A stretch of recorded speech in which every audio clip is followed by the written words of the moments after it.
Hey everyone, welcome to the Messaging Matters show. My name is Todd Jones. I am your host, and today I'm excited to have Tricia Clements, and we're going to get into introduction of her and what she does in just a moment. I see Rob has already said hey, so hey Rob, and also if you're in the chat room, um, go ahead and say hey, which Rob has already done. So I'm not sure if anybody else is here, but if you are, feel free to say hey.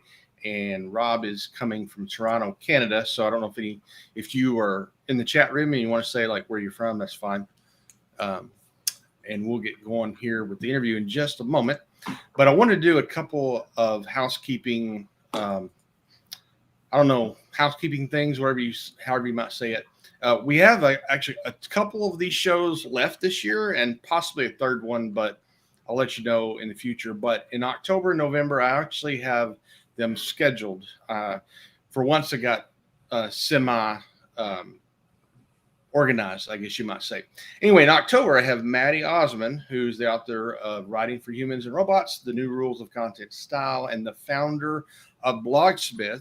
And that is October 18th. And so we're going to come on and talk about her book, talk about really the kind of things that are in her book. So I have a physical copy at home as well as an e-copy. It came out in July. I kind of sort of peeped in her little launch party, which was kind of virtual, which was really cool. I'm so happy for her. Anytime somebody creates a book or some kind of product, it's just a big accomplishment. And so I'm looking forward to having her on talking about that. November, I have Lily, and I know I'm going to say her name wrong, but Ubaha, and she is a content marketer, and we follow each other on Twitter. And she made a tweet back in the summer that I agreed strongly to. And I pulled the Rob Cairns thing and said, hey, you want to talk about it on my show? And she said, sure, why not? So we're going to do that at a little different time. It won't be 7 p.m. because she lives in Nigeria, and 7 p.m. my time is like 1 or 2 o'clock in the morning there. And I'm not doing that to her. So we'll probably do it mid to late morning here, Central Time. It should be right around the week of Thanksgiving, American Thanksgiving. So I'm excited about that. We're basically, her tweet was saying, when it comes to content, quality, not quantity. So I agreed with her very strongly on that. Going to get her on to talk about that. Pretty excited about that. And then one other thing I wanted to say before we get started is this will probably be the last stream to the Copy Flight YouTube channel, as I have created a new YouTube channel for the Messaging Matters show. Thanks. The idea came to me from Joe Casabana. So we're going to give that a shot. And I wasn't able to get that set up in time for scheduling this particular show. So hopefully next month we will be streaming to the new Messaging Matters YouTube channel. So pretty excited about that. Kind of keep that separated from all the other Copy Flight stuff. Make it easier for people to find the shows. We go back to, I think April was our first one this year. And we missed last month, but it's pretty much been every month. And I've had some pretty good guests, pretty excited about it.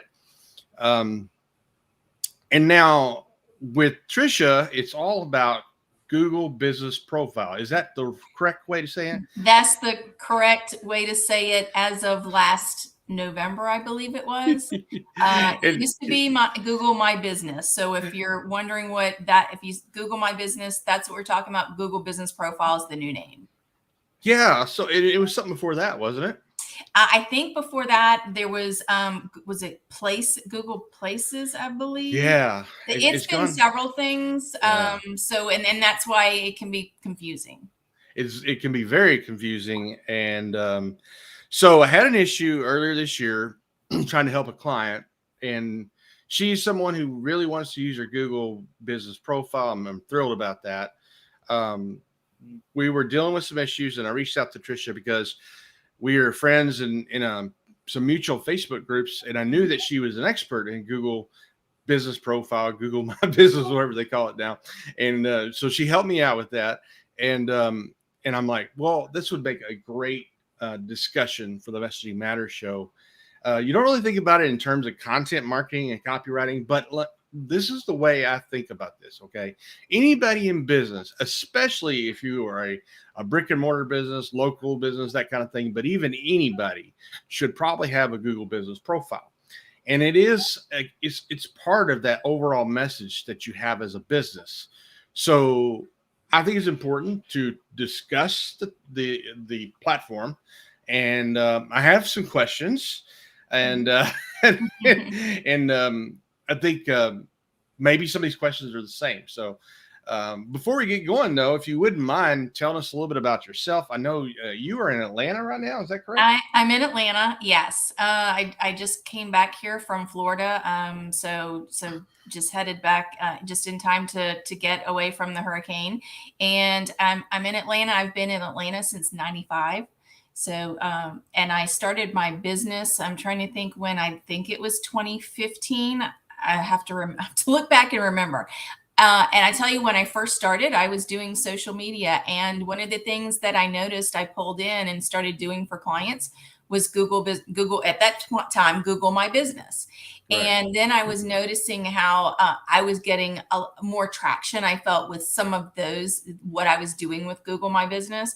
And that's when I decided, I prefer sticking to one thing instead of looking at all these different social media platforms. So I decided to really focus on that time Google My Business, now Google Business Profile. And that's really what I do. I do that for individual clients, and I also do it white label for agencies. Okay. And the name of your business is Your Biz Watchdog. We Your have Biz your Watchdog. yeah. And one thing to make clear, a lot of times people don't realize, so your Google Business Profile is a big part of your local SEO strategy. Absolutely. And one thing is, like Todd was mentioning, you really need to have that profile. Your Google Business Profile really does work well with your website in conjunction with it. So having one and not the other, you're going to do okay. It's when they work together and you're really using them together is when you're going to see the maximum results. Yeah. So, I tell people is if you want to get in, and this especially with people who are brick and mortar local, if you want to be in the maps, go ahead and get your Google Business Profile page set up, because that will ensure. Now, there's other things you can do to boost your ranking within the maps. Yes. We can talk about that a little bit later, but those are things that you're not going to be in the map at all. Now, Google is pretty smart. It will pick up things without you actually requesting. Yes. Especially if you're maybe well-known business, but you can claim that profile, if you will. Correct. Yeah. And that's the thing. So I recommend it, if you go on the map and there's no profile for your business, or you're not managing your business, first, before you set it up, look and see if Google hasn't found one and set one up for you. If it has, you need to claim that and go in and use that. If there isn't one, set one up. And go ahead. I'm sorry. One thing I was going to mention is, we're kind of saying, the businesses need to have their Google Business Profile. And there are some businesses that are not eligible for it. So that's one thing to simply keep in mind. For example, it's not meant for e-commerce businesses. Okay. That's good to know. Yeah. And so at brick and mortar, and then there are basically two kind of categories as far as, I don't want to say categories. That's a whole different thing in Google Business Profile, but you've got brick and mortar stores, the physical stores, and then you have what's called service area business. You might see people shorten it SAB. They're talking about service area businesses. And those are basically local businesses that either go to their customer or they meet with their customer. They don't have that brick and mortar, either physical store or office location. You've got your landscapers, your mobile dog groomers, house cleaners, which is what my client does. She doesn't have an actual physical place. Yeah. Yes. So let's get into a couple of things, since you already brought that up. The first one I wanted to get into, and we may have to come back to this, is like, I know there's a step you have to take when you actually claim it. They either send you a postcard or they give you a call. Is that still how that works? So there's several different options. That things are changing a little bit with that. There is also now sometimes some may have the option to do a video verification. Okay. I do. things are always changing with Google. That's something relatively new, and it depends on the category. Some don't have that option. I just went in and set up a profile yesterday, and that wasn't an option. Okay. So sometimes it's phone number, call, or text. Sometimes it's postcard. Sometimes it's video verification. And I do recommend the video verification if that's an option. I do think in the future, this is just me seeing what I think is going to happen, is that you'll see more video verifications being the preferred method for Google. So what is that? They take their phone and videotape You themselves? take your phone out, and they for video verification, I have not done one with the client, but basically there's a link, and you're going to click it and show Google, hey, you know, I'm a real person. One of the things that we'll talk a lot about today is spam on the map. So these are businesses out there that don't exist, and somebody's out there just trying to put things out, whether it's lead gen, whether it's just trying to game the system, and they're not real legitimate businesses. So the video verification does help decrease the likelihood of one of those getting on the map. Okay. So that's more about them reducing spam as much as anything. Yeah, reducing spam and verifying that, you know, yes, you are this business that just set up the profile. Hopefully quicker, because when you go through either of the other options, especially the mail, and the postcard gets to you rather quickly, but it takes 2, 3, 4 days at the least to get there. Yeah. And so maybe the video verification would speed that up a little bit. Yeah, I like the video verification in the phone, the text, if you're sitting there texting. But then again, you know, that has things, you know, you you use a phone number for texting, and, you know, Google can sometimes know that that's a good number for you. However, you know, the best thing is video verification. Yeah. Okay. So if you're now, okay, let's put ourselves in the shoes of a consultant or an agency, and I have a client, and maybe they're brick and mortar, so there's nothing unusual, but they say, hey, can you set this up for? Do you recommend them to just do it for the client, or is that a efficient way? So I typically like to go ahead from the beginning. If they say we have nothing, I like to typically say, well, let me go ahead and start from the beginning. The reason is, you know, a lot of people, they'll look at it and say, oh, it's just easy. Just fill out the information and you're done. However, Google has quite a few nuances in there. And, you know, if you're just saying, well, I'm not sure what Google means, I'll just put something in for one of the options. You know, you could be harming something in the future on your profile. A lot of times businesses will put things in, not quite understand how things work with Google, and then end up getting their account suspended. I actually, at the very beginning of COVID, had a business come to me. They're a brick and mortar store, and she was trying to get her business set up on Google. She didn't understand it. She made a really big mess and basically got suspended. We could not get it handled because at the very beginning, because of COVID, you know, everything shut down. So there was no way to reach out to support and get it done right then. We had to wait until support came back. Now, once support came back, we were able to get it. I was able to help her get it reinstated, get going. That's a thing that if she had come to me at the beginning, she wouldn't have had that problem.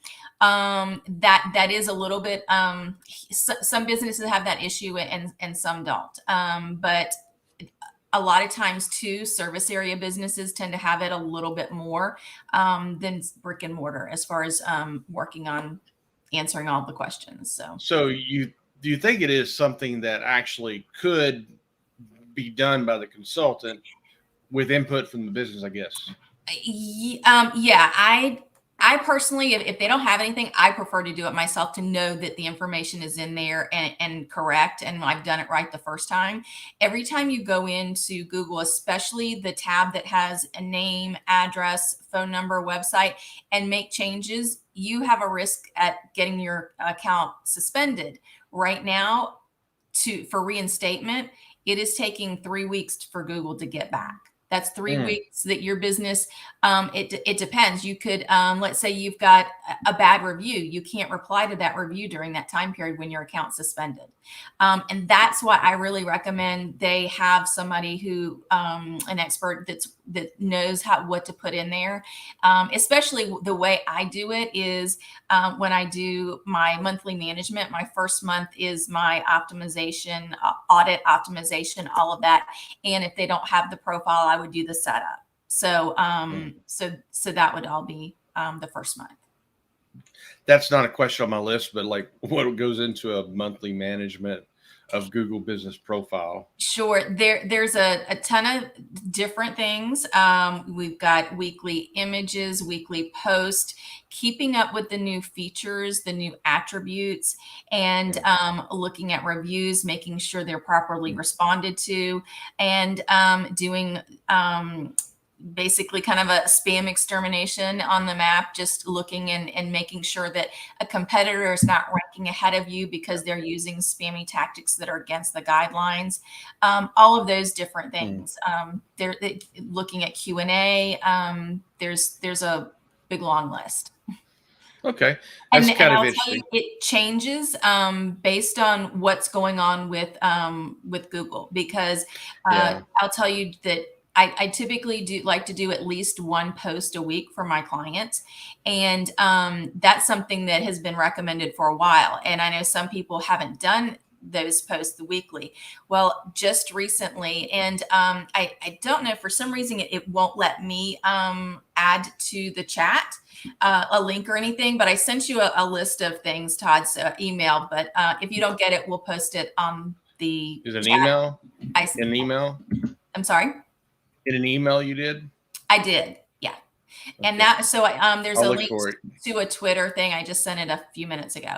And basically, one of the things, like, there are new features all the time. And there was one that I noticed, I think it was just about a little over a week ago on Google.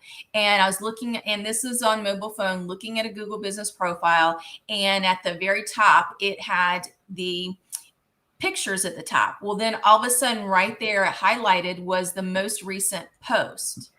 And usually posts are a bit further down. So this is a new thing that they're probably testing, tweaking, trying to figure out. I went to other profiles and that didn't work out too well. Yeah, it's yeah, you can do the one that says Twitter, and then also it was mentioned in the SEO roundtable after I tweeted about it. I say that, yeah, I think that's what that is. They all just got yeah. And but that's something that's showing that Google is emphasizing posts. And I looked at profiles to see, well, how recent does it have to be? Because I was looking at some and they were basically, months old and they weren't coming up. I saw one that was 2.5 weeks old and it wasn't showing up. ISIS is somewhere between 1 to 2.5 weeks, somewhere in there is how new your post has to be for it to show up. And you can click on that Twitter link to see where I talked about it. I have a screenshot there, also the SEO roundtable link. So basically that's Google. They're showing the posts are still important. Sometimes people say, well, my posts, they're not getting clicked on. They're not getting this or that. One thing is that posts will go and are really a conversion factor. People look and see the posts. If you've got good posts on there, they can also come up in justification. Those are when people are searching and parts of it are highlighted and they'll show that in there. This is why Google showed you this specific result. So those are definite things. You can see that Google is emphasizing posts, also images. One of the new things is Google puts on there how long ago an image was specifically posted. So okay, this is a recent one from a week ago. This one wasn't 5 years old. So one thing I learned with my own client was you don't need to treat Google Business Profile like Facebook when it comes to picture posting. And I understand why she wants to do that, but yeah. You so you can post like pictures. So one thing is for the pictures, you've got to put, for example, your cleaner, the cleaning individual house cleaner. She wants to not just do before and after, but she wants a picture, have somebody take a picture of her doing the work. Yeah. She's going to be She's going got into people's homes. right. She needs to make sure she puts pictures of herself on there. Yeah. And those are pictures. They're two different things I'm talking about, so I don't want to get people confused. There's pictures that you add, and there's just the pictures, and then there are posts. The posts can have the image, some text, a link and a link and or phone number, and the links and or phone numbers cannot go in the text. There's a when you do a post, there's like a call to action button. If you say call now, it will pull in your phone number from your Google business profile, or you can say either it depends. There's like learn more, buy now, sign up, things like that, and that's where you put your link. You don't want to put your phone number or a link in the text for your post. You could get your account. Google doesn't like it, and you could have issues. Yeah, and we talked about they didn't care much for before and after pictures. Yeah. And that's so there are a lot of things that it's like, well, Tricia, how do you know, I can't find where Google is not allowing this XYZ. And some of that is really the fact that, I keep on top of things, talk with others in the industry, find out what they're seeing. And that's kind of the whole thing, like I posted that on Twitter where I was seeing the post, others saw it. And so now they're telling their clients that. So it's kind of, finding out what others are seeing. A lot of these things that happens, Google, they won't come out and say this is what's happening, or if they do, maybe it's a long time from now. So yeah. Google it's not unusual for Google to not exactly tell you everything. I mean, I'm in enough SEO circles. I don't consider myself an SEO expert, but I listen to a few people here and there, and they do extensive research because they have a lot of clients, and they see a pattern. And they're like, this is not what they're saying, but this is what they're doing. And so, I get that from in all these platforms have their degree of that, right? Yes, just like Facebook, I go in, I help run a local group that's called Geek Breakfast. Don't ask me how I got into that. I wasn't even a leader when I started doing. Somehow or another, I ended up leading it. But I go into the Facebook page today to share the event, which is Thursday morning, because I had talked to 2 or 3 people in the last couple of days, like, oh yeah, it's this week. I need to go, share and invite and all that jazz. I go in there and they updated to the new experience since I was last in there. Don't you love that? Now, most of the other Facebook pages I'm in have already been updated with that. And it just threw me for a loop. Like, I just want to go in and invite and share. And I have to go through all these hoops. And so Facebook does it. Twitter's probably a little more subtle with some of their changes. LinkedIn doesn't do them as often, but they do them once in a while. So all these platforms, and that's the danger of playing on these platforms and only exclusively. Absolutely. That's one of my things that I tell people all the time. I think I have it on my website, on my about page. It's like, you've got businesses, you have to own your stuff. I think I have a picture is own your, and then a poop emoji. You've got to own your business. So just because you've got to have your Google business profile doesn't mean you shouldn't have your website. You've got to have that website. You've got to, that's where you own your content. All these other places online, you don't own them. I'll say this. You could probably, especially if you're a local business, whatever, you could probably get by without having a Facebook, a Twitter, or even a LinkedIn. But you probably cannot get by without having a Google business profile or whatever it's called. I mean, that is almost as necessary as a website and email list. They go hand in hand. But and I think and Rob's right. These are perfect traffic sources. By the way, Kim Ortiz said hi to you earlier. I don't know if she's here. Yes, I saw Kim. Hi, Kim.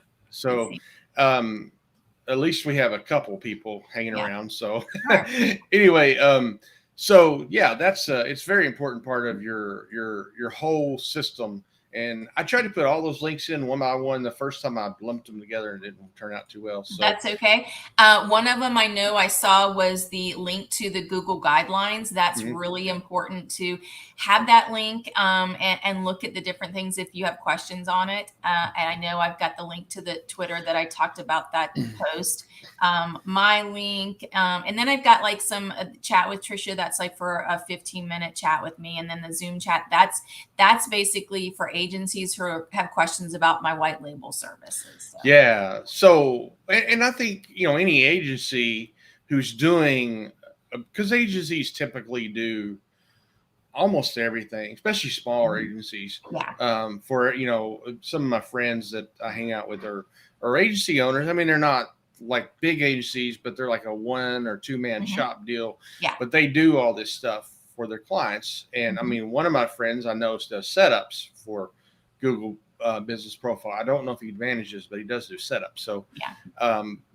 but it's interesting you talked about using the post feature, which I hadn't thought about, and Oh, might be a better option for my cleaning friend than just sending pictures. That's the easy mhm. thing. But I would do both. That's what I do for my clients. I would do both of them. you would And do more posts than actual pictures, correct? not necessarily. I would say posts aren't when you think of Facebook, it's like, oh, you got to do this many posts a week or a day Right, or right. whatever. On Google, I would say, one post a week is fine. Okay. And for images, I like to do around at least 10 a month of images. So yeah, maybe a little more images than posts. And now, if you have a brick and mortar, you are supposed to put a picture of your place of business up, right? Your And storefront, those yeah, are, yes, I'm not sure. I don't know. I haven't seen where they like really have required it, but you should. Think of a brick and mortar. You're going to have people coming to your office. You want to have a recent photo. If somebody's a little bit lost, where am I going? Oh, here's what it looks mhm. like. Okay, yeah. So that's just customer experience. I So would even I was even understood that having a picture of your business with your logo somehow is something that's very important. yes, including your logo, having all that on there is extremely important. Yeah. Cool beans. I don't I mean I have a office, but it's not Mhm. really a place I receive people. So, Um, well, and so that's probably, and we mentioned earlier service area business. So those of us like that are just like both you and I, Todd, we have service area businesses. People don't come into like I have a home office. People don't come into my home office to see me. right, I don't have signs outside. right, So I have to verify it with my home address and basically tell Google that people don't come to see me, not to show my address. right. And that's one of the big areas that people get into trouble with. It are the service area businesses.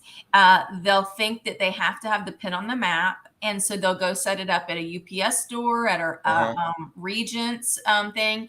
Those are going to get you into trouble. And one thing to keep in mind is I shared the link with the Google Business Profile guidelines. Mhm. Having a UPS store is not allowed.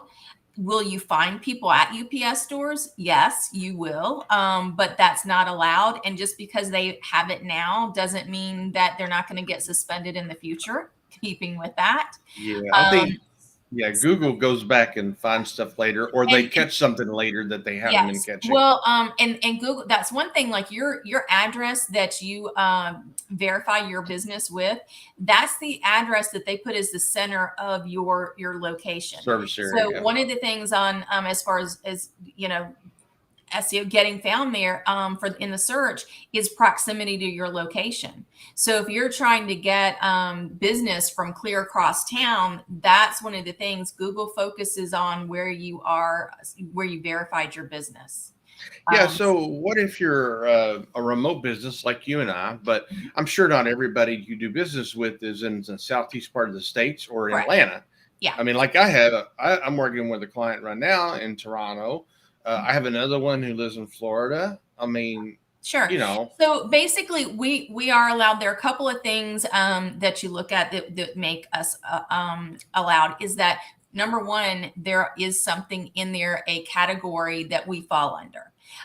So that's kind of like a first key point there. The other one is that we, even though we don't see all of our clients aren't here, a lot of businesses like ours start out local and do have local clients, and we might go out and meet them. So that makes us eligible for it. So what is that category that you were saying that would fall under? So for example, I think on mine, I have internet marketing service. Okay. I think is what mine is. I need to go back and look. That, don't you love it? It's like I have all these things, and I'm like, I'm not sure. I always check my clients' categories because there are always new categories being added to Google, and I need to go back in and check my own and see if it's the best category and see if there's anything new I need to add. For the typical web agency, digital marketing company, whatever, would they be better under internet marketing? Either. So it depends if they primarily do web design. It'd be like web developer, I think, is the one category. And that's the thing. You don't just say, oh, this is what I do, Google. You pick from what Google has to offer. And that's on a lot of different things in Google. You can't just say, I'm like, oh, well, I do Google Business Profile Management. I pick from what Google offers, and that is one thing that some businesses, there's unique businesses and that don't quite fall into some of these. Even they have like whether they're service area or brick and mortar, so they have to find the closest thing for them. So you mentioned e-commerce not being something that would be useful for Google Business Profile. They're not Google. It's against the guidelines for e-commerce stores to have a Google Business Profile. There, specifically, Google business profiles are really started based on the map, and it's for local SEO. And they look at a pure e-commerce store as not eligible because it doesn't have that local functionality with it. Okay, so if you're a brick and mortar, but you also have an e-commerce website, correct, you would still fall under that as well. You would have, because you're brick and mortar. Yes. I mean, sometimes, and e-commerce is changing rapidly as well. I know people who do content marketing and copywriting for e-commerce and D2C, that's direct to consumer. And I always struggle about what the difference between the two are. But anyway, that's changing a lot. And you could have someone who literally starts a e-commerce store in the Conway, Arkansas area, and they really only service Central Arkansas. Would they still not be a good Google Business Profile? So if they're purely only e-commerce, no. However, if they've got all their local customers there, I would say, well, what else do they meet with their customers and have some other type of service that makes them so locally? Pop-up shops or something like that. Well, yeah, if they do like more, I'm thinking, if they're servicing a local thing, maybe they've got consulting, and then you buy a product online. It really depends a lot on the specific that's business. Interesting. Yeah. So, and I guess the first question, so how is service-based business, like what we've been talking about for probably the last 15 minutes, can take advantage of Google Business Profile? You've kind of answered that. One thing I do want to mention, I mentioned that you can't use like UPS Store, no Regents, no, let's see, co-working spaces. Now that one, there's some exceptions to the co-working spaces. You've got to have, your signage. You have to have an office there that's yours. It's not shared space. Your employees need to go there during office hours. You have to have somebody there all the time that you pay, not like somebody sitting at a front desk that answers everyone's phone. There's a lot of different things like that. And I'll tell you that Google has gone through and seen where a bunch of businesses were at Regis and suspended every single one in that location. So I will say that because I know there are co-working spaces that do have individual spaces like that would be eligible. Individual, they've got that's their space. They rent it. No one else does. They have an office. They have their own phone there. They have signage, all that. Employees and everything. It's a little unusual. Not many do it, but there are some. I would say that they are more likely to kind of have trouble in the future with their profile simply because of the address, and most are not allowed to be there. So one thing I would say is if you're a business and you're looking to have an office and you're looking at a co-working space, I would see if there's something comparable near, because that's not a co-working space, because you would probably have some issues running into problems with Google, thinking that you're should not have that address at a co-working space. Well, okay, that brings up another question because, okay, we have a couple co-work spaces in town. They have different membership levels. Mhm. The cheapest one is a kind of a for the day you claim that spot, whatever. The more expensive ones, you actually have dedicated space. Obviously, some of them are private offices and some of them are more of a space. But like the building I'm in is an office building. It's an old office building, but there's probably 13 offices in this one building. So there's an address, 809 Parkway, but then there's a suite number. How is that different from a co-work space?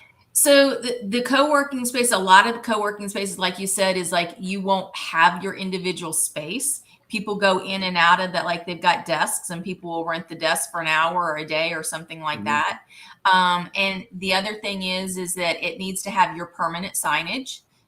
You can't tape a piece of paper on the door and say, this is my logo. That has been tried, I will tell you. Wow. Permanent signage. And again, you're paid either you, the owner, or your paid employees there working during office hours, your own phone line that comes in there where your office is. That doesn't work well with like a solo business though. A what now? Solo business? Well, and that's where you would probably have your service area business.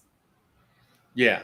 So that's where you would be a service area business. Could you just be, if you were, because a lot of people who do co-work spaces are basically service area type businesses anyway. Yeah. Could you set it up that way? And yeah, I would tell them to set it up as a service area business. Do not try to get the pin on the map at a co-working space.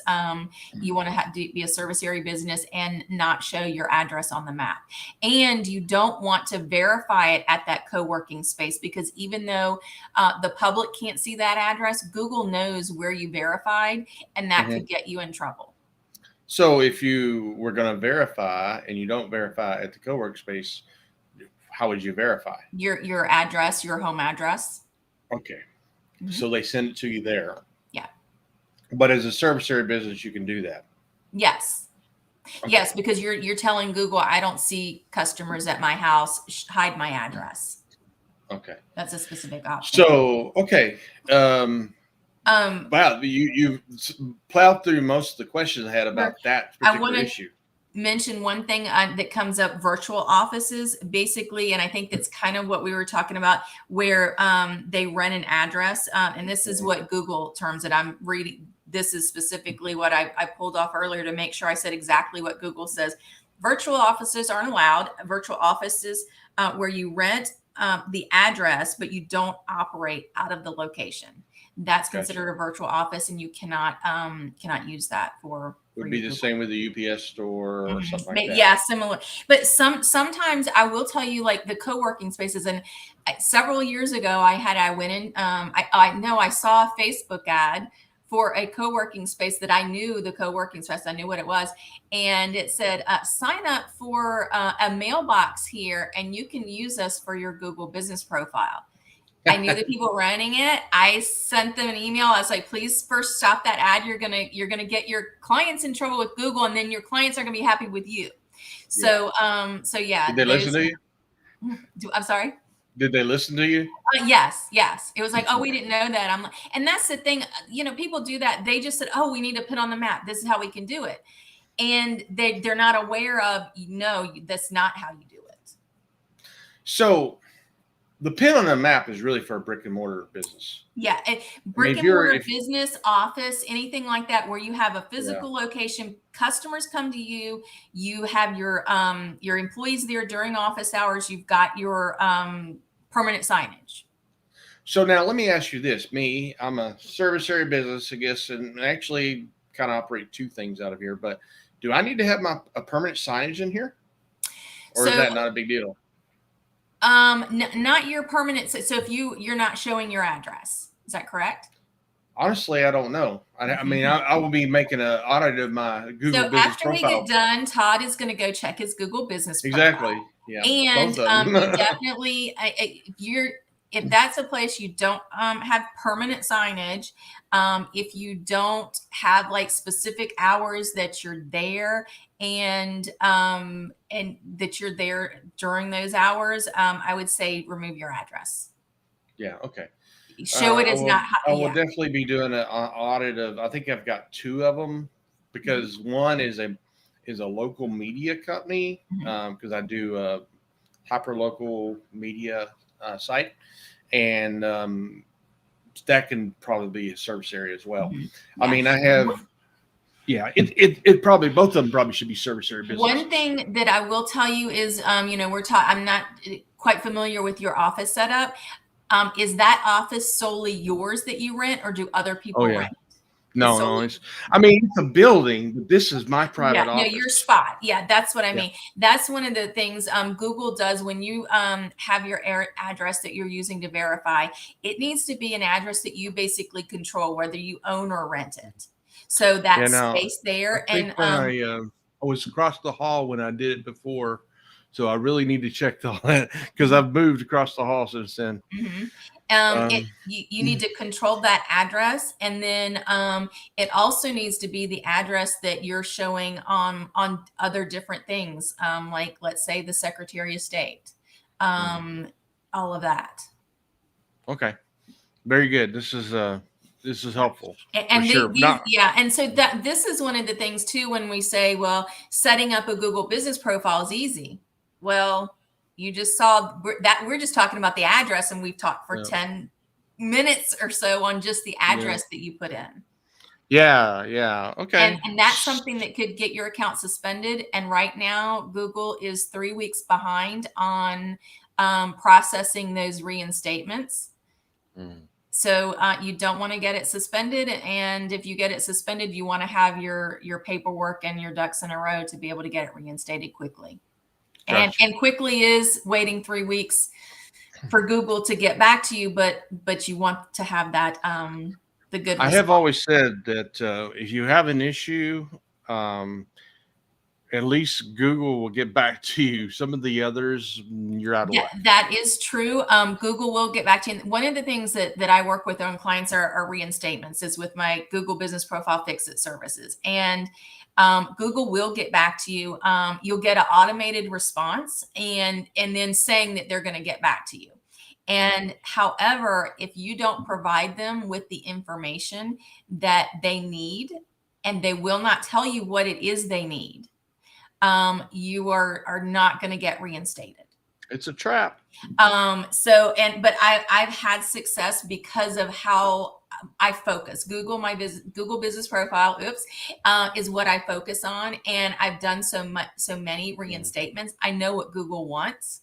And so it's a lot easier. And before they had this 3 week, backlog, I've gotten things reinstated within a day, a couple of days, but mhm, now you're just waiting. So but that's the thing, a lot of times businesses, they kind of read through the standard reply that Google sends them, mm. and they say, well, I'm compliant.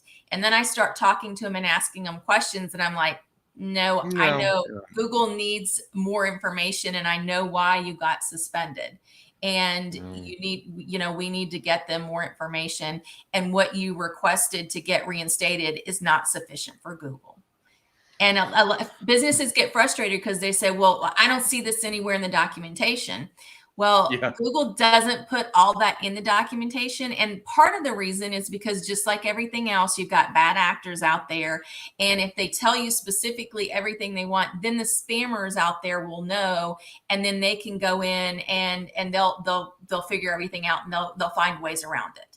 And I'll tell you, a lot of the different updates, when there are things in the guidelines that they update, a lot of it is because businesses have the bad actors have found ways around it to act like they're legitimate business when maybe they're not. So That just that brings up another question and that I don't know if I have time to go into, but you know, is it a service, because there can be so much to it? Is Mhm. it a service that another type of service agency, digital agency, marketing agency should add to their portfolio because it is so niched and Yeah, specialized? absolutely. And with that, my monthly management and my fix it stuff, I do that white label. White label. I get referred from a lot of agencies who, my client got their Google business profile suspended. We need help. Yeah. And so, and yeah, so definitely, and that's what I'll say. I have had success in getting reinstatements because I worked with them and done them for so much. I know really what Google's looking for. If you don't have that experience, I will say that it takes a while to figure out what I've been doing this for quite a while and focus on it. So if you're doing so many other things, it can be hard to figure out and know exactly specifically what Google wants, what they're looking for. And it might be better time spent to outsource it. I can Yeah. definitely help them with that white label as well. So yeah, so if you're an agency owner listening to this, or a consultant of some kind, and it's not your area of expertise, you want to just white label it. That's a really probably a smart way to go, and that way you don't. And that's the next question, really. And you've gone over some of these to begin with, but let's talk about some mistakes that business owners tend to make Yeah. with Google Business Profile. You've already mentioned a few of them. One of them is the address, and Yeah. some of those things. I think that's one of the main two, and we've kind of talked a little bit about them, both of them. First, the address, getting that wrong, and I've heard some service area businesses think that they can't have a Google business profile. They've got to somehow get around the system to show an address, and that's not the case. So definitely we went over the address. The other thing is with reinstatements that we just talked about. Businesses, they get suspended, then they get frustrated, which I completely understand. But I will tell you that if you get frustrated with Google and you try to tell Google how things are, Google's just going to not care. So, while, I can emphasize, really kind of, I feel for you. I can help you. Google is really going to just be like, oh, well, that's one of the things some businesses will say. I've been in business for 10 years, for 20 years. I don't understand why my account's suspended. And when you go and you talk with Google about those things, Google doesn't care about that. They want the information that they want, and they're not going to tell you what that is. And that can be very frustrating for businesses. And that's one thing that helps. I can take a step back away from the business and say, okay, this is what Google wants. Let's get this paperwork together and get it submitted. And where when it's your business and you're having this, because a lot of times these businesses, they will see a significant drop in all of their conversions, getting people the calls, the contact forms, all of that, if their profile is suspended. Yeah, I can So yeah, it's definitely they definitely want to get it worked on, and it can be very stressful for them.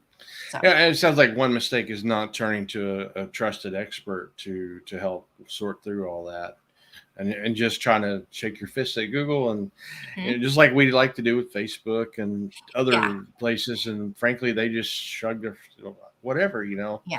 But at least Google will get back to you. Yeah, they will get back to you, and if you get them what they want, and they don't ask for, they, 9 times out of 10, you're going to have a positive response and get reinstated. That's what you're Last looking for. question, I can't believe we've gone 50 minutes, really, just about, and it's so good though. The last question is, what can we expect from a Google business profile in the next 5 years? And I guess this is probably your best Yeah. estimation. So that's the thing. In the next 5 years, who knows where it's going to go?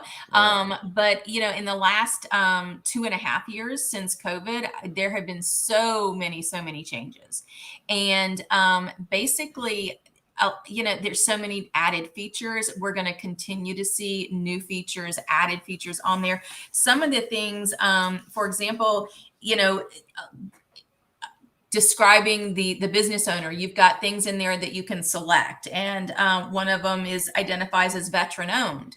Well, for a long time, I think that was one of the first ones. Now they've got tons of them. They've got women owned, LGBTQ.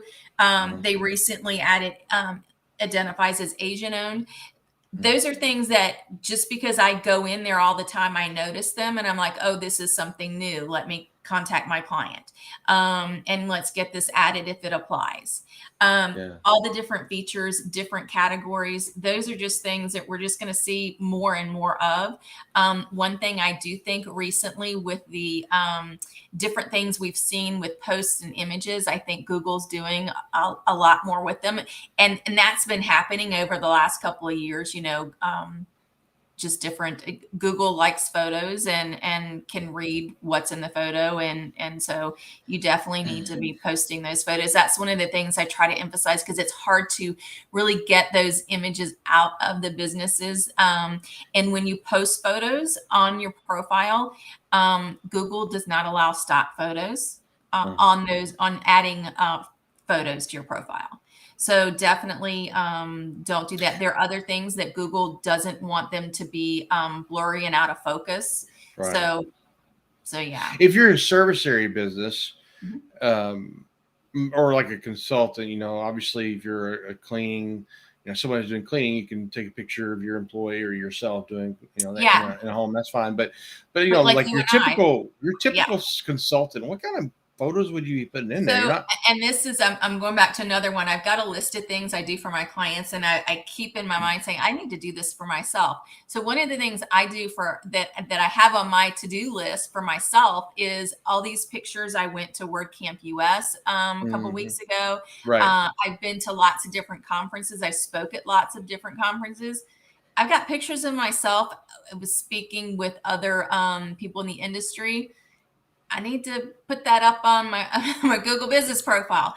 Things like that. Well, I went out to WordPress or WordCamp US, and I got my selfie with Matt Mullenweg, and I'm like, well, geez, I need to put that up on there. Yeah. So I put a picture of this video on mine. Sure. Oh, okay. You can put this in. Now, sometimes when you add photos, it'll allow you to add a caption. And I think you need to go on your mobile phone. I do so many different things with profiles, and I do reviews for other businesses because I know it helps them out when I do reviews. Of course, sometimes if I don't get good service, then they don't like my review. But when I've added images, sometimes it does sometimes allow you to add a caption to it. So you could put on there, messaging matters. And all on there. And there's another thing, do have a client that wants to make sure photos that they add have their logo so that, people just can't take and use it. And any way it works out, people could probably steal photos, but it's not, Google doesn't like it, and I wouldn't want to get caught by Google, so don't do it. But some businesses want to put their logo on it, and there is something, and I can't remember the percentage. I want to say it can't take up more than 10%. Definitely look that up, because off the top of my head, I don't know that that's the exact correct amount. But Google allows you to put that, but they have a specific thing. It can't be over a certain percentage on the photo. So definitely, if you're going to do things like that, any editing, definitely go in. I guess I could do like a post and with a picture, a screenshot, and say messaging matters shows with Tricia Clements, and then the call to action could be a link to the actual video. Yeah, that could be a post. And for posts, Google is a little bit more lenient as far as stock photos. I tell my clients, try not to use a stock photo for post. You've got 4 a month, 4 or 5 a month. So try to get your own photos in there. If not, you can here and there use a stock photo for posts. Now, when you're uploading just images to the profile, those cannot be stock photos. So I want to make sure people understand there's a difference in photos and posts. Posts can have photos, and those. Okay. So your pictures could be like if you've gone to a conference. What if you haven't gone to a concert in 3 years? Well, and that was the thing with COVID. Now it's like I've been out to conferences. I have all these photos. So Yeah. I definitely want to put it up on there. So yeah, that's kind of the hard part with businesses like ours. We don't have as many photos. But then again, when you look at your competition, did they have many photos? And if they don't have any or two, if you put 10 to 15, you're going to look better than theirs. So, that's another thing too, is looking at your competition and also your local area, what everyone else is doing. So the first thing is do better than all your surrounding competition, and then Yeah. from there get better. So I don't want to do the same thing everybody else is doing for yeah, sure. Well, I yeah. might have to do an audit of mine. Kim had looked like Kim had a question here. So I've recently had reviews that didn't post publicly on my profile, but my readers see it on the end as posted. Profile is not suspended. Everything's up to date. Any recommendations? Yes. So this is about reviews. So we'll tell you, earlier this year, Google really strengthened their review filter. And this is, again, some bad actors that are causing legit reviews to not go live. And basically, there's several different ways. The one that Kim is saying is that, so let's say someone leaves her client a review, their customer that left the review sees it, but I go on to look at it outside. I don't see it. Her client doesn't see it on their business. That's one of the things that happens with that. Kim, you can reach out to me and I'll check in with you. But first, and this is part, the thing that really makes this hard is that the first thing is, if the client wants to pursue it, they have to reach out to their customer and ask them to screenshot it and send it to them. And it depends on if they've got that type of relationship with their customer. It sounds like they know that they got left the review, but they can't see it. So they're talking with the customer. So it might be one of these things, please do me a favor and screenshot it. And then what you'll do is send that off to Google and tell them, the review is not live. Now, as far as success rate with that, I don't know. I don't know if there are any, percentages available on what the success is. A lot of times Google does want to see, like, if you're just having an issue with one review not posting, Google takes that as, well, it's working how it's supposed to. And as a small business, that's very frustrating. If you know that that's your client and they wrote that review for you, that's frustrating. But they're looking at it as, we've got these filters in place and maybe we picked up something we didn't like. So we filtered them out. And so I'll say, if you have like a larger group of them that didn't go live or that aren't live on the map, those are ones you may have more success getting all of that information. And let's see if I can read her response. She says she tried that but didn't get a response from Google. Send me an email, Kim, and we'll see what we can do. I with the reviews like that, they are very hard to get a good resolution from, but it's something we can definitely try. Very likely something I'd come across. So I'm glad Yeah. she asked the question. Well, I've had that before. And the other thing is, so I've had reviews that didn't publish, and I could see that I saw it, but then when I logged out, I couldn't see the review. Sometimes, I would tell them to maybe even before, if you've got a good relationship with that customer and they want to help you out, tell them, well, first go in and copy your text from that review and keep it somewhere, and then erase it and only leave the star, and then leave it like that, and see if the star, let's say I'm assuming they left them a 5-star review, see if that goes live. If it does, then go back and have them edit it. They can also try adding an image to it. Those are some things they might want to try, because like I said, Google, it's just kind of throwing a dart whether or not you're going to get Google to add that back in. There are lots of different types of things. That's one of the ones. issues that people have with the review filter. There are other things that that are being found. For example, like let's say somebody leaves a review, you see it up there, looks great, and then like after a while you look and it's gone. Those are issues that, where Google's taken them down. And those are things you can contact Google and see if it's a legit review, ask them to post it back. Now, I know this is frustrating for those of us getting these legitimate reviews. And I'll tell you again, it's the bad actors that are buying these reviews and getting people to leave them reviews that aren't their clients. Those are what Google's trying to filter out. Also, incentivized reviews are not allowed. So they're looking for those as well. And I'll tell you, if Google catches you doing something like having paid reviews, in incentivized reviews, they know like that you've done it, they could go in and take not only the reviews you got. Let's say you implemented a new policy and you were doing this and buying reviews. They could not only go and take down all those reviews, they could go and take other reviews that maybe you had that were legit and take those as well. And they do own the platform. Google's platform, you don't own those. Yeah. And when you violate the rules, you get in trouble. You can ask people to leave a review. Yes. Right? But you just can't give them a case of beer for doing it. Yeah, exactly. And those are things too that not only is it Google, but those are things that FTC doesn't like that as well. And that's